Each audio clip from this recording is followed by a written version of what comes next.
কিছুদিন আগেকার ভিডিও এখন পোস্ট করছি, ভুলে গেছিলাম, মনে ছিল না। হ্যালো এভরিওয়ান, আমি পিয়ালি। তো চলে এসেছি আবার একটা নতুন রেসিপি নিয়ে। তো আজকের বানাবো চপ ৩-৪ রকম সবজি দিয়ে।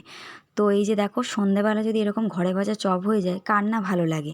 টিভি দেখতে দেখতে সবাই একসাথে যদি বসে এরকম মজা করে খাওয়া যায়, ব্যাপারটা জমে যায় না, দারুণ। তো এই যে দেখো, আমি ভেবে নিয়েছি তো চপ বানাবো আজকের বাড়িতে। তো এই যে সবজি ছিল আমার ঘরে অনেক রকমের। তো বিনস, গাজর, ফুলকপি, আলু, পেঁয়াজ আর লঙ্কা গ্রেটারে দিয়ে ভালো করে গ্রেট করে নিয়েছি। নিয়ে এর মধ্যে দিয়ে দিয়েছি তোমার লবণ, হলুদ গুঁড়ো, লঙ্কার গুঁড়ো, জিরের গুঁড়ো, ধনের গুঁড়ো, তোমার গরম মশলা আর চিকেন মশলা দিয়েছি, আর গোলমরিচের গুঁড়ো দিয়ে ভালো করে এটা মেখে নেব।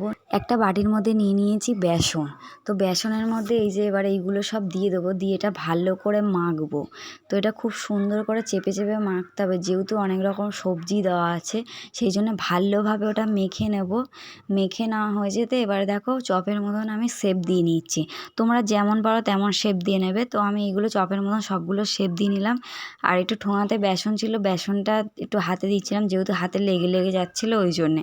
তো ভালোভাবে সবগুলো মানে করে নিলাম চপের মতন শেপ দিয়ে। এদিকে দেখো আমি তেল গরম করতে দিয়েছিলাম, গ্যাসটা একটু জোরে দিয়ে দিলাম। দিয়ে একে একে সবগুলো এর মধ্যে দিয়ে দিলাম।